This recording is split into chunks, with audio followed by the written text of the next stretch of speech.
इस कार्यक्रम के प्रायोजक हैं रायपुर होम्स।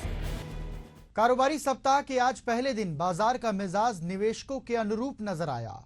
बीते कारोबारी सप्ताह के अंतिम दिन भारतीय शेयर बाजार के सभी इंडेक्स हरे निशान पर बंद हुए थे, जिसके बाद उम्मीद के मुताबिक आज भी बाजार खिला हुआ नजर आया। हालांकि सेंसेक्स अपने नए उच्चतम बनाने में नाकाम रहा। वहीं निफ्टी ने नई हाई को छूने के बाद एक छलांग जरूर दिखाई, पर बड़ा ट्रेंड नजर नहीं आया। इधर बाजार में कई कंपनियां तिमाही रिजल्ट देने के लिए तैयार नजर आ रही हैं, जिसका इंतजार निवेशकों को है। बाजार की नई ट्रेडिंग और उतार चढ़ाव को लेकर कैसी रही हलचल, एशियन न्यूज के खास कार्यक्रम स्टॉक पे टॉक में आज इसी विषय पर बात करेंगे।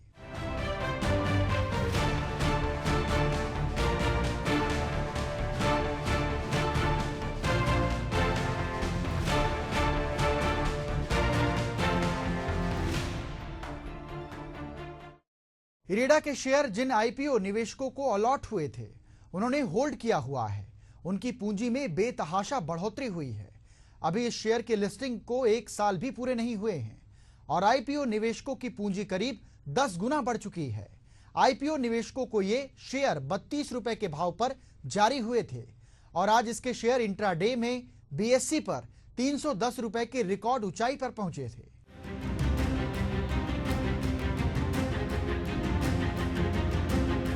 जून तिमाही के शानदार नतीजे के बाद शेयर इसके रॉकेट बन गए। फिलहाल बीएसई पर ये 4.69% की बढ़त के साथ 298 रुपए के भाव पर है। इंट्राडे में ये 8.90% उछलकर 310 रुपए की रिकॉर्ड ऊंचाई पर पहुंच गया था और फिर मुनाफा वसूली के चलते भाव थोड़े नरम पड़े। इस वित्त वर्ष 2024-25 की पहली तिमाही अप्रैल जून 2024 में इरेडा का एसेट अंडर मैनेजमेंट सालाना आधार पर 33.9% उछलकर 63,207 करोड़ रुपए पर पहुंच गया। तिमाही आधार पर इसके एसेट क्वालिटी में भी सुधार दिखा और ग्रॉस एनपीए 2.36% से 2.19% से और नेट एनपीए 0.99% से 0.95% पर आ गया। कंपनी की ब्याज से नेट इनकम सालाना आधार पर 37.6% बढ़कर 507.8 करोड़ रुपए पर पहुंच गई।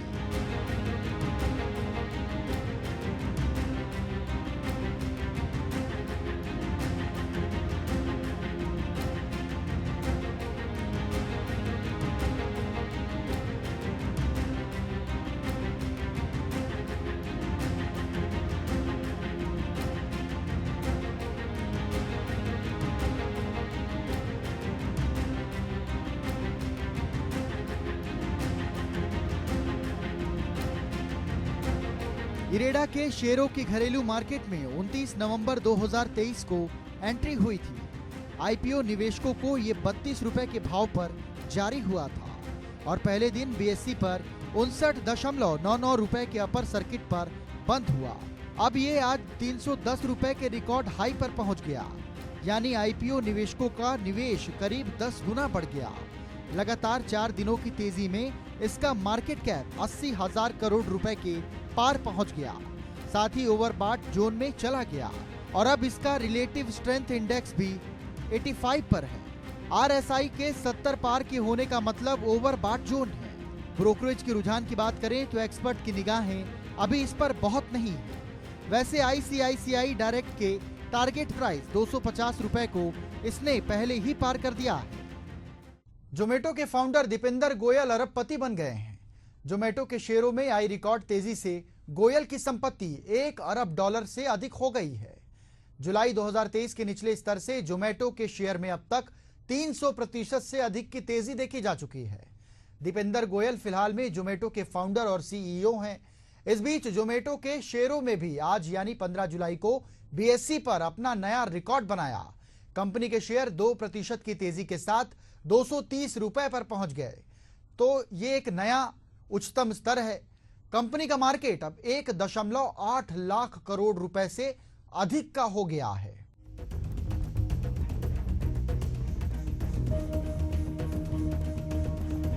इकतालीस वर्षीय गोयल अब भारत के सबसे अमीर प्रोफेशनल बन गए हैं, जिनकी कुल संपत्ति 8300 करोड़ रुपए से अधिक की हो गई है।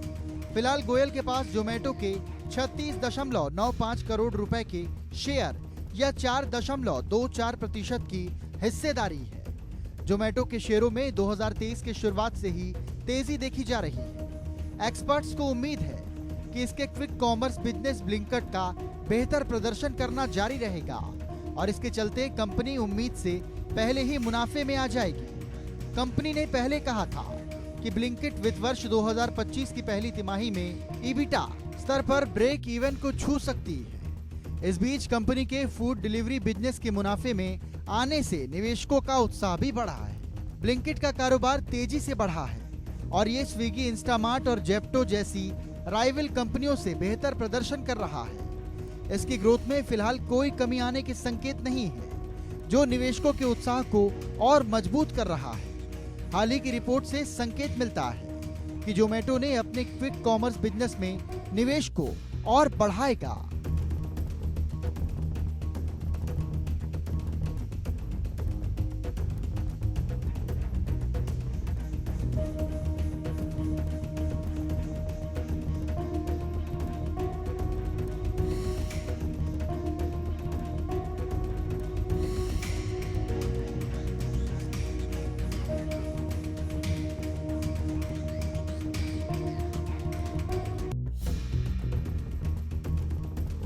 मिडिल क्लास से आने वाले दीपेंद्र सिंह गोयल ने आईआईटी दिल्ली से मैथ और कंप्यूटर में ग्रेजुएशन किया है। खाने के प्रति अपने जुनून से प्रेरित होकर उन्होंने एक ऑनलाइन फूड डिलीवरी ऐप बनाया। बैन एंड कंपनी में रहते हुए उन्होंने foodiebuy.com की सह स्थापना की, जिसे बाद में जोमेटो का नाम दिया गया। वो लोगों के लिए घर बैठे खाना ऑर्डर करने की प्रक्रिया को आसान बनाना चाहते थे। साल 2011 में इन्फो एड से शुरुआती फंडिंग मिलने के बाद गोयल और उनकी टीम ने जोमेटो के विकास पर ध्यान देने के लिए अपनी नौकरी छोड़ दी। कंपनी ने भारत के फूड टेक्नोलॉजी इंडस्ट्री में तेजी से अपनी जगह बनाई और साल 2018 में एक यूनिकॉर्न बन गई। शेयर मार्केट में तेजी का माहौल है और बजट से पहले कुछ पीएसयू स्टॉक में रिकॉर्ड में तेजी देखी जा रही है। पीएसयू स्टॉक की एक तरफा रैली को देखकर निवेशकों के मन में ये बड़ा सवाल है कि क्या अब इन स्टॉक में प्रॉफिट बुक करने का सही समय आ गया है। रेलवे पीएसयू स्टॉक में भी तूफानी तेजी देखी गई। रेल विकास निगम लिमिटेड के शेयर पिछले एक माह में लगभग 60% तक बढ़ गए।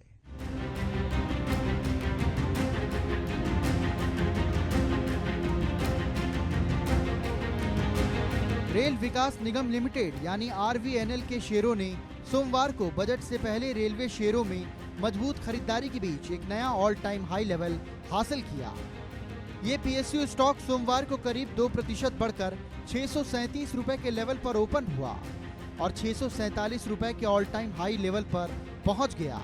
आरवीएनएल के शेयर वर्तमान में 5 डे, 20 डे, 50 डे, 100 डे और 200 डे के मूविंग एवरेज से ऊपर कारोबार कर रहे हैं।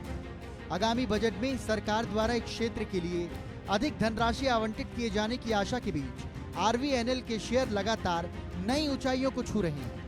इसके अलावा आरवीएनएल ने पिछले कुछ हफ्ते में कई नए ऑर्डर भी हासिल किए। पिछले हफ्ते ही आरवीएनएल ने कहा था कि उसे मौजूदा इलेक्ट्रिक ट्रैक्शन सिस्टम के ओवरहेड मॉडिफिकेशन कार्य के अपग्रेड करने के लिए सेंट्रल रेलवे से स्वीकृति पत्र मिला है।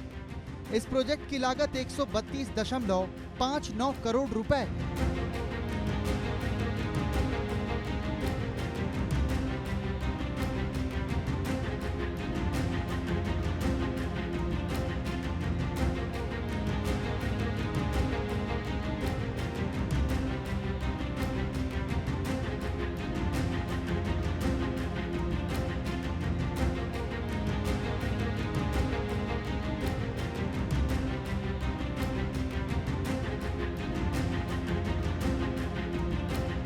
अरिहंत कैपिटल के टेक्निकल और derivative analyst head Ratnesh Goyal का कहना है कि आरवीएनएल के पास मजबूत ऑर्डर बुक है और ये लगातार ऑर्डर हासिल कर रही है।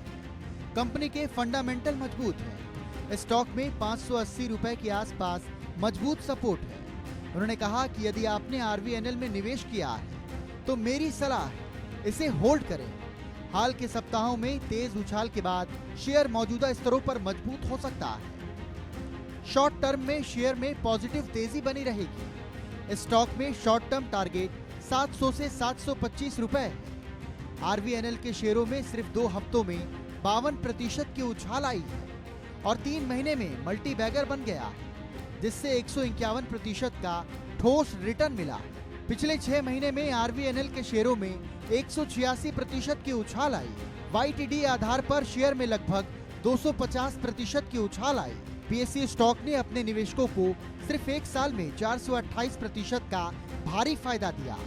बता दें, रेल विकास निगम लिमिटेड नई लाइनें, दोहरीकरण, आमान परिवर्तन, रेलवे विद्युतीकरण, मेट्रो प्रोजेक्ट, वर्कशॉप, पुल केबल पुलों का निर्माण, संस्थान भवन आदि का निर्माण करती है। इधर देश भर में डीमार्ट स्टोर चेन चलाने वाली कंपनी एवेन्यू सुपरमार्ट शेयर सोमवार के कारोबारी सत्र में 4% की तेजी देखने को मिली, जिस वजह से शेयर ने 5,166 रुपए के लेवल को टच कर लिया। शेयर में तेजी का कारण कंपनी के फाइनेंशियल ईयर 2025 के जून क्वार्टर के बेहतर रिजल्ट को माना जा रहा है।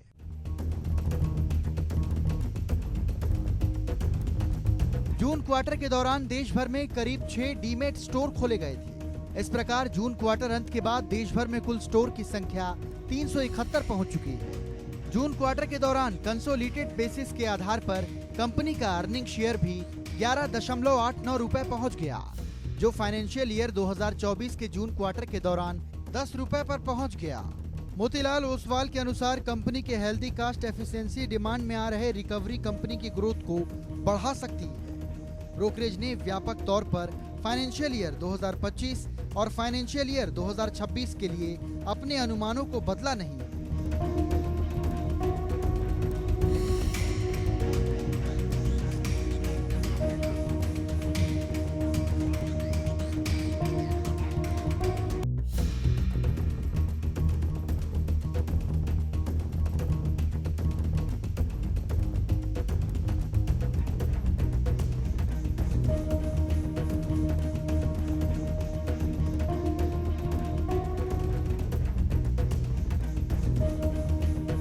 नुआमा ब्रोकरेज ने एवेन्यू सुपरमार्ट शेयर पर होल्ड की रेटिंग देते हुए 5,091 रुपए का टारगेट प्राइस निर्धारित किया।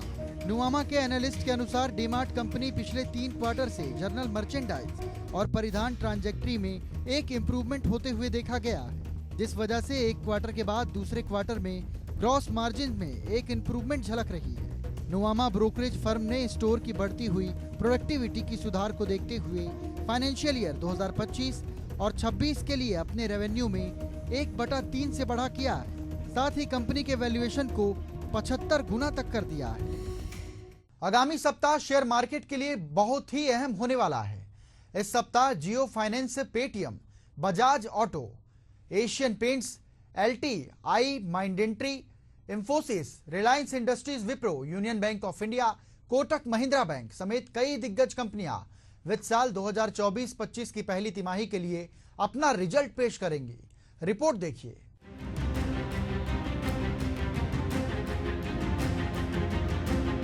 सप्ताह के पहले दिन यानी सोमवार को Jio Financial Services, HDFC Life Insurance company, HDFC Asset Management company, Bank of Maharashtra, Hatsun Agro Product, Angel One, Spice Jets dam, Hatsun Agro Projects, Ganesh Housing Corporation, Udaipur Cement Works इस फाइनेंशियल ईयर के पहले क्वार्टर का अपना रिपोर्ट कार्ड पेश करेगी। वहीं मंगलवार 16 को दिग्गज auto company Bajaj auto, L and T finance, CRISIL century textiles and industries, Himadri speciality chemical, Alok industries, network 18 media, just dial, TV 18 broadcast, DB corp अपना Q1 रिजल्ट जारी करेंगी। इन कंपनियों में कई ने अपने शेयर धारकों के लिए डिविडेंड बोनस शेयर जारी करने का ऐलान वो करेंगी। इसके अलावा बुधवार 17 जुलाई को पेंट के व्यापार में शामिल देश की दिग्गज company Asian Paints, Elecon Engineering company, National Standard, Hathway Cable and Datacom, Lotus Chocolate company, Ratnaveer Precision Engineering, Surana Solar Falcon, Techno Projects India Adarsh Plant Projects के नतीजे भी घोषित हो जाएंगे। 18 को इंफोसिस समेत कई दिग्गज कंपनियों के नतीजे घोषित होंगे, जबकि गुरुवार 18 जुलाई को दिग्गज आईटी सेक्टर में कंपनी इंफोसिस केबल के व्यापार में शामिल Havells India, Polycab India, Persistent Systems, JSW Infrastructure, Central Bank of India, L&T Technology Services, Tata Communication, Tata Technology Dalmia, Bharat Greenware, Norton CII, Automotive India, Sterlings and Wilson, Renewable Energy, Newgen Software Technologies, Tanla Platform, C8, Shopper Stop, Mastek Choice, International South Indian Bank, Rallis India, Bharat Bijlee, Gopal Snacks, Swaraj Engine, Sagar cements, Reliance industries infrastructure, Andhra cements के report card देखने को मिलेंगे। शनिवार 20 जुलाई को Kotak Mahindra bank, yes bank, JK cement, Poonawalla, fincorp, RBL, Newton technology, Can Fin homes, ICRA, Rossari biotech के नतीजे देखने को मिलेंगे। इधर भारतीय स्टेट बैंक के करोड़ों ग्राहकों के लिए बड़ी अपडेट है। SBI ने लोन पर अपनी ब्याज दरों को बढ़ा दिया है।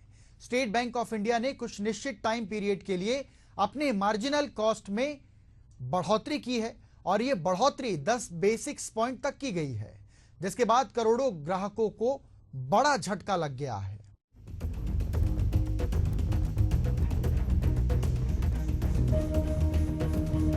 स्टेट बैंक ऑफ इंडिया की वेबसाइट के मुताबिक कर्ज पर नई ब्याज दरें सोमवार यानी 15 जुलाई से लागू हो गई। इस बढ़ोतरी में होम लोन, ऑटो जैसे उपभोक्ता लोन महंगे हो जाएंगे। बता दें, इससे पहले जून महीने में भी SBI ने कुछ सेलेक्टेड टेन्योर के लिए रेटिंग रेट्स और BPS में बढ़ोतरी की थी। इस संशोधन के बाद एक महीने की MCLR benchmark rate 5 basic point बढ़कर 8.35% हो गई, जबकि 3 महीने की MCLR बेंचमार्क रेट 10 आधार अंक बढ़कर 8.40 हो गई।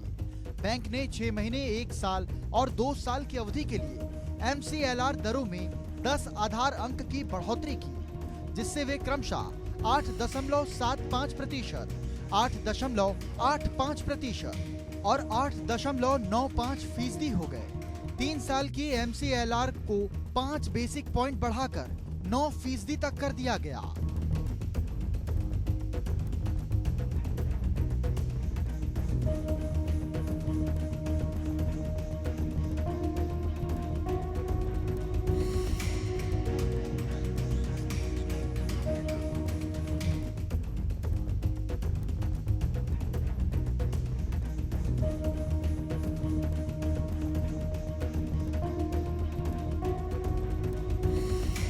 बता दें, भारतीय स्टेट बैंक के EBLR में कोई परिवर्तन नहीं हुआ है।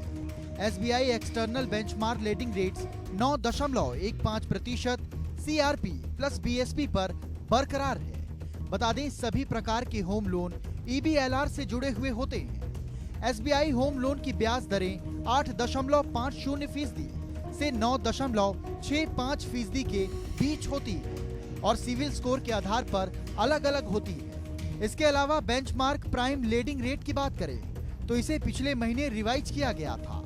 बेंचमार्क प्राइम लेंडिंग रेट इस समय 15.15% है, जो 15 जून से प्रभावी है।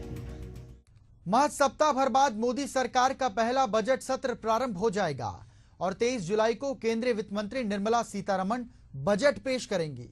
भारतीय शेयर बाजार में ये ट्रिगर बना हुआ है, लेकिन बड़ी हलचल नजर नहीं आ रही। एक्सपर्ट्स का मानना है कि बजट के पहले दिन से बाजार में नई हलचल नजर आ सकती है।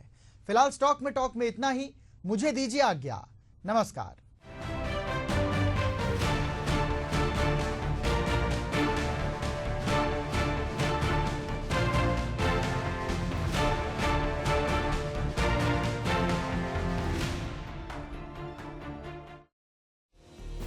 इस कार्यक्रम के प्रायोजक हैं रायपुर होम्स।